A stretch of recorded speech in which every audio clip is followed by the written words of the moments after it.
Ethiopia has been on a rapid drive to transform its economy into one of the continent's largest industrial hubs.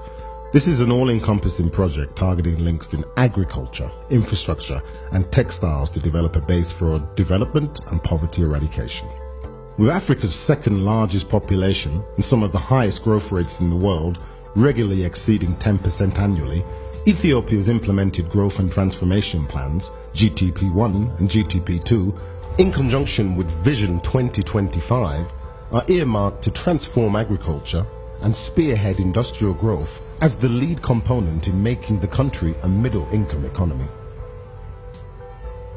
This shift is presenting an opportunity for Ethiopia and her investors to capitalize on a focus on light and medium manufacturing sectors with the introduction of specialized industrial park zones. The industrial parks we would like to build would help us to shorten setup time. It will also help create the environment for the manufacturing plants to have a good level of productivity.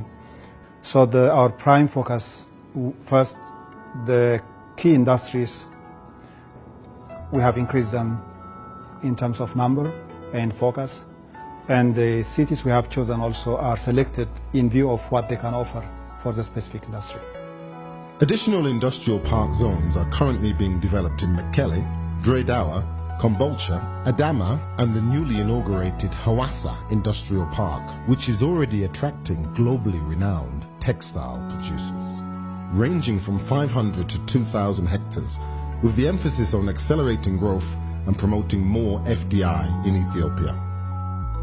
These all-encompassing zones are currently under expansion and offer investors an integrated environment for production with new facilities focused on agro-processing to pharmaceuticals. We came here in December 2013. The shed was offered to us and we started construction. We completed the construction of factory in 3.5 months, and after another 2 months we started exports from here. The need for a technically skilled and qualified workforce is an asset recognized as integral to Ethiopia's industrial growth. Technical and vocational training are now a bedrock of higher education in the country, with more expansion planned for the country's youthful and growing population. We have been building technical schools for the last 10 years based on the German education system. So we have reformed our technical colleges and universities. So technical schools, we do have now 1,300 technical schools who can train up to 1 million. Investors already present in Ethiopia recognize the potential offered by these measures and the population and are already making plans to expand their operations in the country. We are setting up an industrial park in Mojo with an investment of around $150 roughly million. We are planning to produce the comfort shoes there, around 30,000 shoes a day. So that is our future, what we are planning in this country. In terms of planning for new investors to industrial zones, a clear strategy and one-stop shop of incentives are now in place. Industrial park development by itself is an incentive, because in the past, when companies want to engage in manufacturing industry, they have to find the land, build a factory and infrastructure. In addition to that, there will be a one-stop shop services inside the park.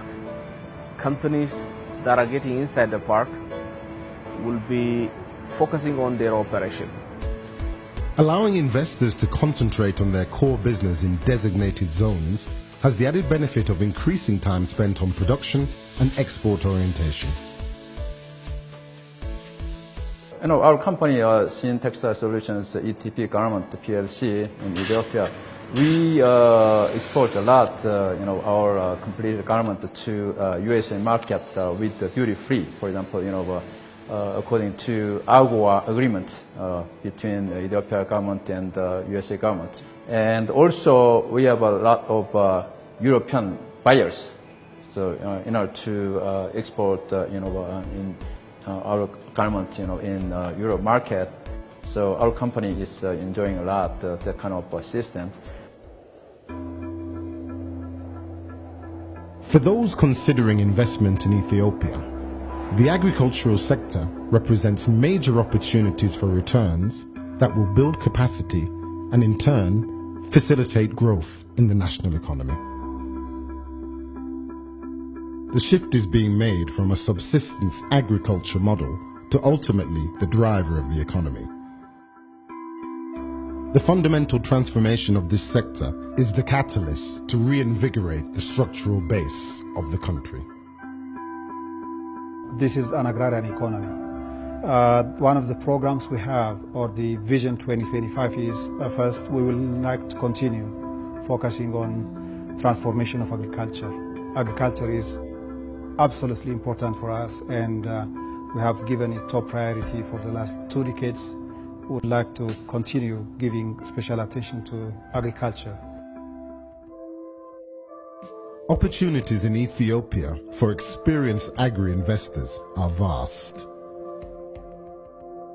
Capacity building is now encouraged in a diverse range of investment projects in the sector, including wheat processing, beef feedlot for the domestic and export markets, UHT milk processing opportunities, tomato concentrate processing for domestic and export markets, and soybean processing for animal feed and consumer markets. With an emphasis on enhancing productivity for high-value crops and livestock and increasing the capacity of existing agricultural institutions, the end goal is to forge a more secure and self-sustainable agriculture sector. This is also complemented by Ethiopia's competitive logistic footprint, which is able to readily facilitate export.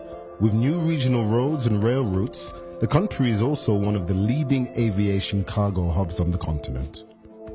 This efficient turnaround has already reaped dividends, as demonstrated by the dynamic Ethiopian floricultural sector.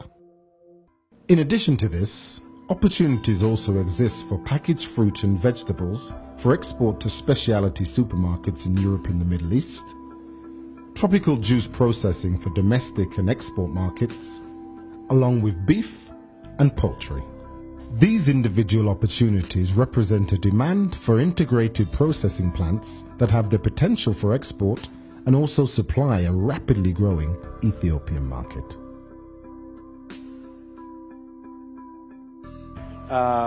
Land lease was very attractive.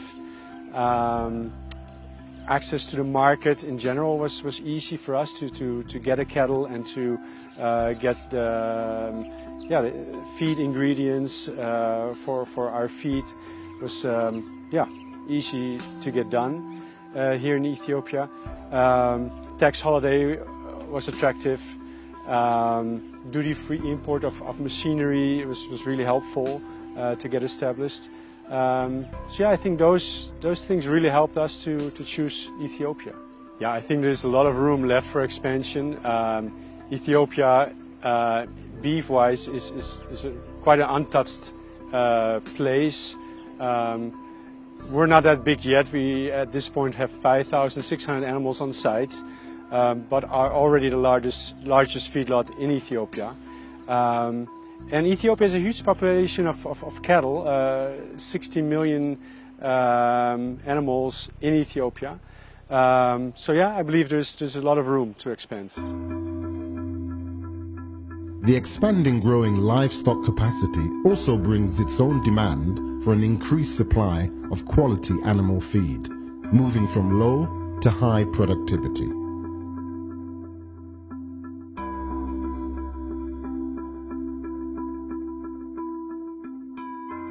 We chose Ethiopia 6-7 years ago because Ethiopia, the theoretical potential is huge. There are around 100 million people, and the agricultural sector is still very much underdeveloped, even if you compare it with other African countries. And we saw that one key missing in the chain was high quality feed. I mean, we can stimulate farmers to hold chicken, but if not all the right inputs are there, okay, what can they do? So we decided to drive the sector by investing in animal feed, and by that farmers can grow their chicken production through our feed. That was one of the basics which was missing at that moment. The moment our production capacity is around 35,000 tons a year. This year we will reach 30,000 tons, so we are almost reaching full capacity. That's why also now we started planning how to reach 70,000 ton capacity, because we plan, let's say, to grow every year around 20–25%. With the second largest population on the continent and rising income potential, Ethiopia is poised to increase production and demand for agri-produce. This equates to enormous potential for agri-producers who now embark on this journey with the country.